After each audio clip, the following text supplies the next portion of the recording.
bien, aujourd'hui, c'est quand même une journée un petit peu exceptionnelle parce que c'est l'aboutissement de toutes nos années, on va dire, d'études et de travail. Pour nous, ça marque vraiment un aboutissement et un nouveau commencement pour livrer la Maison Saint-Charles dans les délais.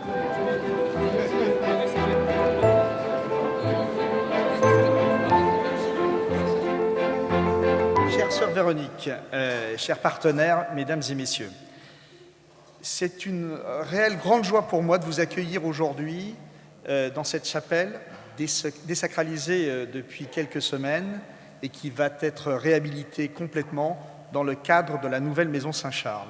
La congrégation était très attachée à ce que nous puissions, en quelque sorte, réinvestir un vrai projet ici pour qu'il garde quelque chose de cette mémoire, quelque chose de cette fidélité. La volonté ici, c'était d'ouvrir une nouvelle page d'histoire, mais avec la différence par rapport à d'autres époques, que cette page d'histoire, il fallait d'emblée l'ouvrir avec des partenaires. Je voudrais savoir comment vous avez monté cette opération, c'est-à-dire le cadre juridique, en gros, qui était propriétaire de quoi, qui sera propriétaire de quoi, qui finance quoi. La Maison Saint-Charles, en fait, sera gérée pendant 42 ans par Habitat Humanisme, qui va être locataire. Et dans 42 ans, l'entièreté de la Maison Saint-Charles revient à nouveau à la congrégation. Et ensuite, pour la partie hors du temps, c'est plus classique, c'est une cession du terrain qui permet la réalisation d'une opération de promotion immobilière. Comment vous allez faire pour garder une vie de communauté en étant répartis dans différents lieux ? Pour à la fois favoriser les rencontres, mais aussi les particularités de chaque sous-groupe, si j'ose dire, voilà, les spécificités, les besoins de chacun et de chacune.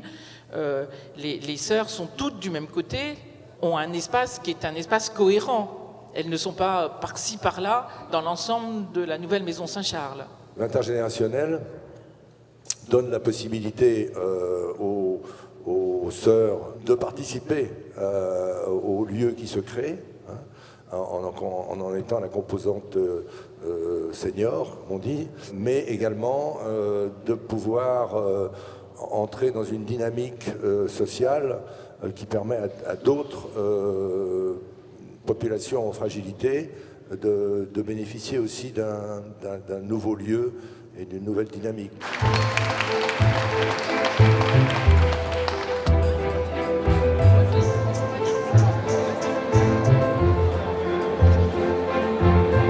En train de travailler de concert avec Bruno Lemoyle pour affiner toute la partie détail de la chapelle et notamment tout ce qui est travail de vitraux. Alors aujourd'hui, le projet avance bien puisque nous avons démarré depuis janvier les travaux de démolition qui seront achevés d'ici la fin du mois de mai et ensuite les travaux de construction démarreront pour une période de 2 ans qui permettront une livraison de la Maison Saint-Charles autour de l'été 2020. Quand la construction commence, je pense que voilà, là on a le sentiment qu'on va aller au bout. Tant que c'est pas démoli, bon, on se dit il peut y avoir quelque chose qui arrête le chantier. Bon là, on se dit bon allez maintenant, on tient le bon bout.